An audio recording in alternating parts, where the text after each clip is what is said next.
నాన్న, నువ్వెక్కడ ఉన్నావురా? నిన్ను ఎలా మరిచిపోగలం బిట్టు? మన ఇంట్లో చిన్నోడివైనా మా హృదయాల్లో మాత్రం అతిపెద్ద స్థానం సంపాదించుకున్నావు. నువ్వు ఒక అద్భుతమైన క్రియేట్ ఆర్టిస్టువి, ఫోటోగ్రాఫర్వి, డిజైనర్వి. పలు పత్రికల్లో పనిచేసి ఎంతో మంది ప్రముఖుల చిత్రాలను నీ చేతివాటంతో ఆవిష్కరించి నీ కళతో అందరి మనసుల్లో చిరస్థాయిగా నిలిచిపోయావు. నువ్వు వేసిన ప్రతి బొమ్మలో నీ ఆత్మ ఉంది. ఎక్కడ చూసినా నీ స్పర్శ, నీ జ్ఞాపకాలు కనిపిస్తున్నాయి. నిన్ను మరిచిపోవడం అసాధ్యం బిట్టు. అమ్మా నాన్న అన్నా అంటూ ప్రతి ఒక్కరిని బంధు ప్రేమతో పలకరించే నీ మధుర స్వభావం అందరి హృదయాలను గెలుచుతుంది. నువ్వు ఉన్న చోట ఆనందం, నువ్వు మాట్లాడిన మాటల్లో మమతైవే నీ నిజమైన సంపద.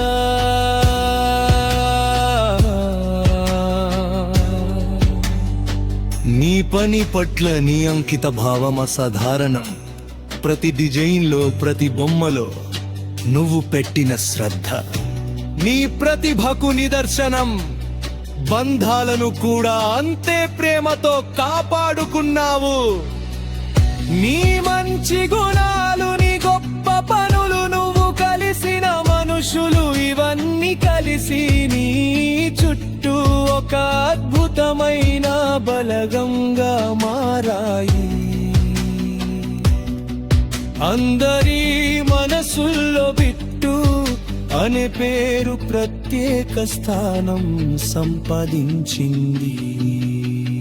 చిన్నోడిగా పుట్టిన ప్రేమతో పెద్దవాడివయ్యావు. అరే బిట్టు అని పిలిచే ప్రతి స్వరంలో ప్రేమే వినిపించేది. ఆ జ్ఞాపకాలు, ఆ క్షణాలు ఎప్పటికీ చెరిగిపో. 6 అడుగుల బంగారు విగ్రహంలా కనిపించే నీ రూపం కవులు కూడా వర్ణించలేని నీ వ్యక్తిత్వం మా కళ్ళ ముందే నిలిచిపోయాయి. నీతో గడిపిన ప్రతి క్షణం మాకు అమూల్యం. నీ భవిష్యత్తు గురించి మేము ఎన్నో కలలు కన్నాము.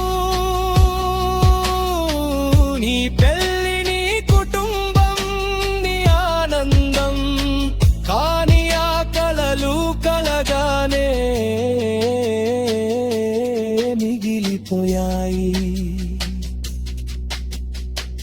ఈ నిజాన్ని మేమింకా అంగీకరించలేకపోతున్నా.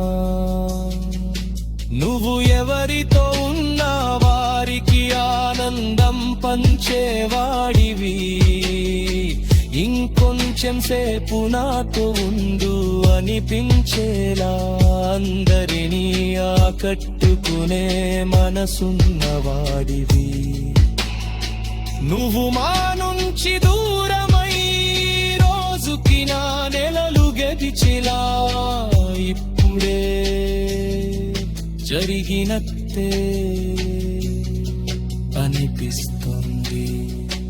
మన రాజేష్ బిట్టు ఇక లేడన్న నిజం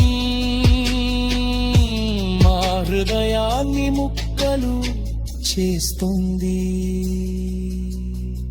మాకు నువ్వే అన్నీ అన్న భావనతో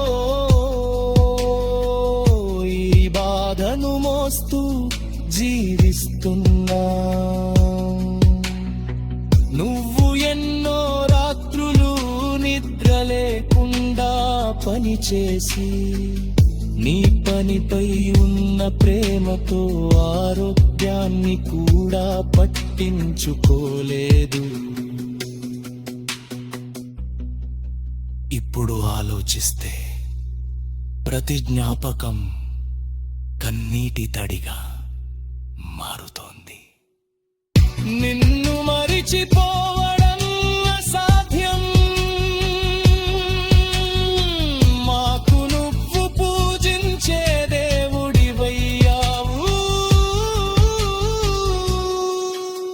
ఎప్పటికీ నిన్ను మరిచిపోలేము రాజేష్ బిట్టు. ప్రేమతో భక్తితో నిన్ను గుర్తుంచుకునే వారమంతా నీ అబ్బ శాంతి కోరుకుంటున్నావు.